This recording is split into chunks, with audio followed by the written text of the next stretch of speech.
What's going on, everybody? It's your boy Philip back with your TPS Gamer Reviews. Today we are going over Sleeping Dogs. The game right now is on sale.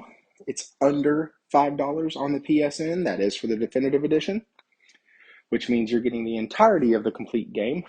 And just wanted to kind of go over it with you. I haven't really done a review of a game that's on like super deep sale in a while, so wanted to kind of go back to that. If you could, like, comment, share this video, it would really help me out. I was going to say super help me out, but that doesn't make any sense. It would really help me out, guys. We just reached 100 subs. So thankful for that. You can find me on Twitter at ThriftyPSGR. I am also a member on the Saltiest Gaming podcast. So check us out every Thursday. Thank y'all so much for stopping by. Let's get into this. Sleeping Dogs came out in the PS3 era, and it was such a good game that they decided to do a definitive edition on the PS4 that I believe came out on launch. As far as I know, Square Enix still owns this IP, and I am baffled beyond everything that we can get Theater Rhythm, but we can't get Sleeping Dogs 2. With that being said, how does it hold up on a PS5?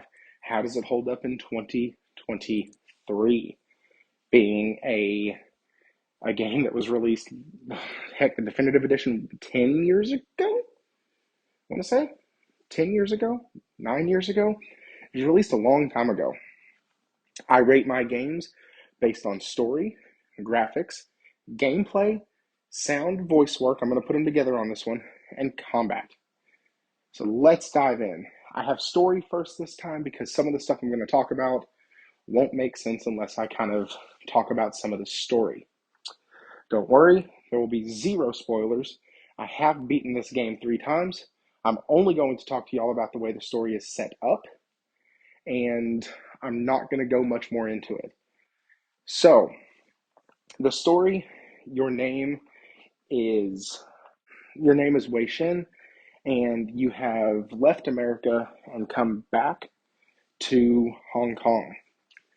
Your sister has died of a drug overdose, and you are also a police officer.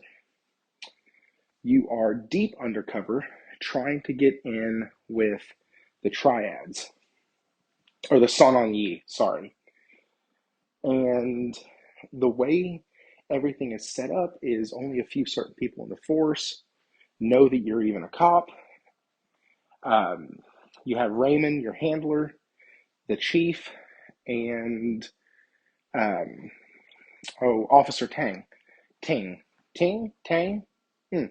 Anyways, you have that officer, and you end up going along, picking up evidence, getting information. You have a best friend. His name is Jackie. And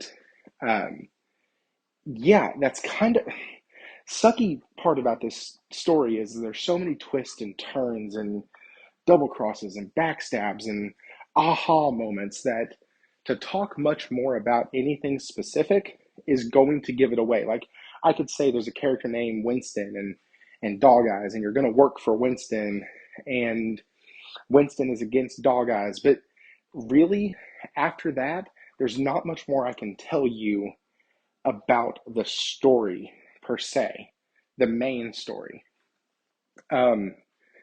Just because there are so many twists, so many turns. It is so well written.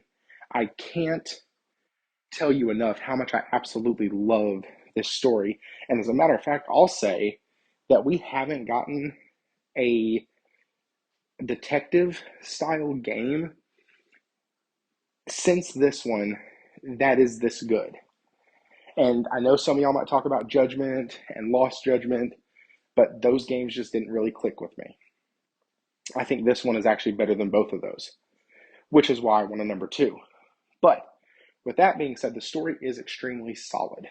There are a ton of twists and turns and moments where you're going to question your character. moments where you're going to question others who are close to you. Maybe they're working with the triads, maybe they're not. You don't know, and you have to play through the story to figure it out. So, really, really, really well done story. Let's get into graphics. This is a PS3 game that was upscaled to a PS4 for launch, or close after launch. I remember buying the definitive edition shortly after the PS4 came out, and the graphics are not bad. They're not good.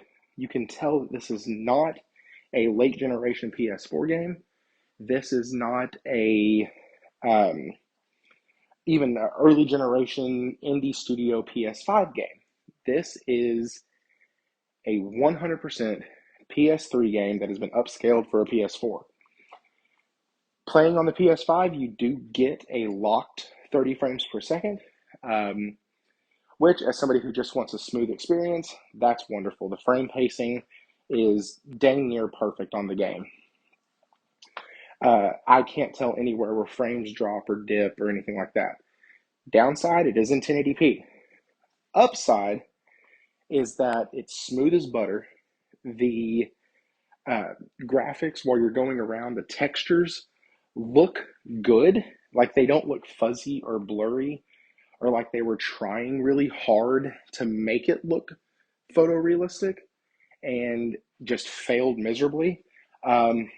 Thinking of the textures in Forspoken, um, some of those look terrible. This one, they knew what they were, they knew their limitations, and they produced something that looks really, really good, especially at nighttime when everything is lit up or when you're in the market. Um, Everything looks really good. It's a very busy and very alive world. And so I like that. Let's also talk about a little bit of the gameplay now because I mentioned how it is a really dense world. And that's how I would describe it. It's not very massive. Like, right, it's not this Valhalla or heck, it's not even Assassin's Creed Origins. It's not a Far Cry 3. It's very, very dense in its portrayal of Hong Kong. You can get from one side of the city to the other in a vehicle in about 5 minutes, maybe a little bit more. But I love that because you get super familiar with every inch of the city, the back alleys, the basketball courts, the places, the massage parlors, the bars. Yes, it has massage parlors. I think the M rating would tell you this is not a game for children. So you have a ton of stuff that you get to do in here. There are also favors that you can do for people that increase your face, which when you increase your face level, you end up getting access to more clothing items. And so, and I think it also affects your access on cars. And so you get this access by doing favors for people.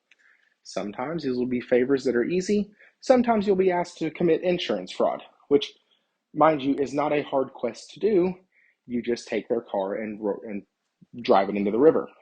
But you're not always going to be squeaky clean and goody two shoes and the cop that can't break rules. So that's why I was talking about a little bit in the story. You have this kind of back and forth. Even within your missions that you do, you're going to constantly have a triad score and a police score kind of running simultaneously during the mission. So the way the gameplay loop works, you do a mission and you get rewarded at the end of that mission with points for either your triad category or your police category or both.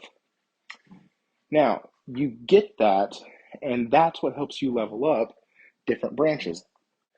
After you level up those branches, that unlocks different perks. You can take more damage, you can deal more damage, you can steal cars faster without setting off the alarm, stuff like that. And so you're constantly doing these missions, and increasing your face and increasing your score, and you have to go collect statues to return back and get your martial arts abilities increased. And there's like this whole setup where all the collectibles feel very organic.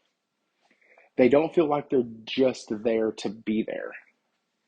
And so it's extremely fun in that regard that you're there, you have these collectibles, and as part of the gameplay, these collectibles play a part in something, whether it's increasing your abilities, whether it's increasing your health, like there's little shrines around that you light a candle and bow to, and those increase your health. So, I mean, you have all of these things in here that play into the full gameplay experience. The other thing that plays into the gameplay experience is the combat. The combat in this game was one of the very first games that I can remember that put martial arts in the game. So it would have been very easy to make this game a shooter. It would have been very easy to make this game into something quirky, something it's not. And they chose not to do that, and they chose to focus heavily on the martial arts combat and on the environmental takedowns and on countering and muscle memory and getting good with your sticks and getting good with your buttons and remembering what stuff is. Now, it's not nearly as in depth as what I talked about in my Hogwarts video. It is very much square, triangle, combination of both, circle, combination of those. Like, it's not super, super difficult.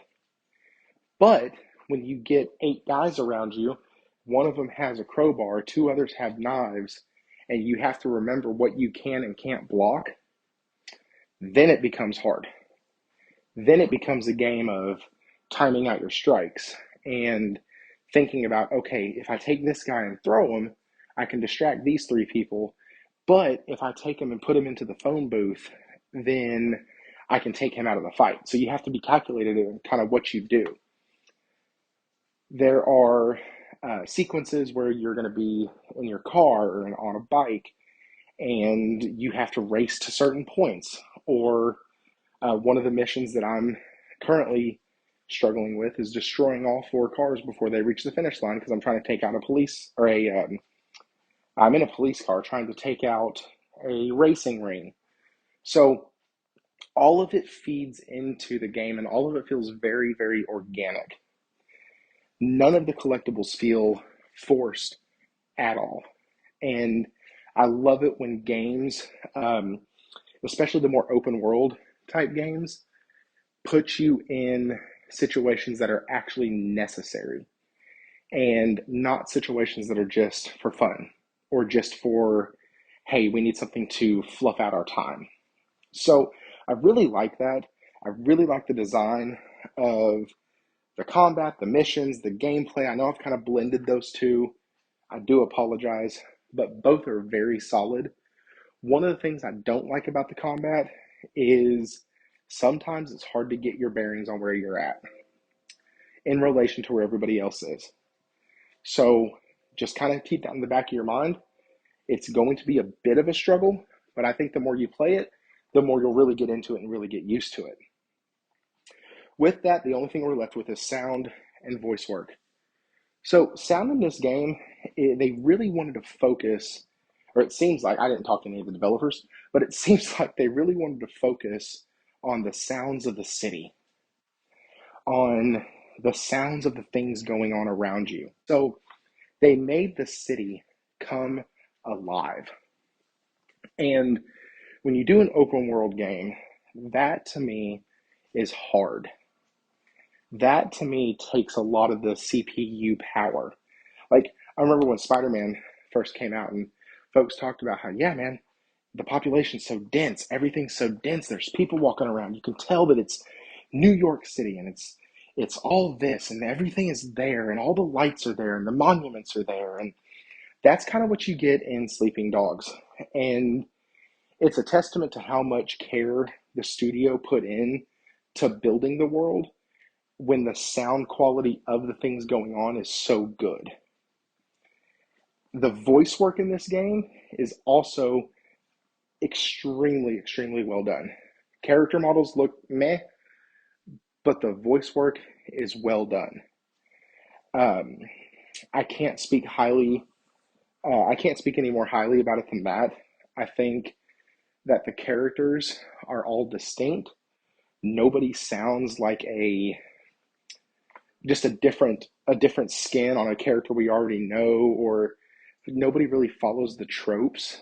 I mean, none of that here. Everybody is very distinct. Everybody is very um, everybody fits the part that their character plays.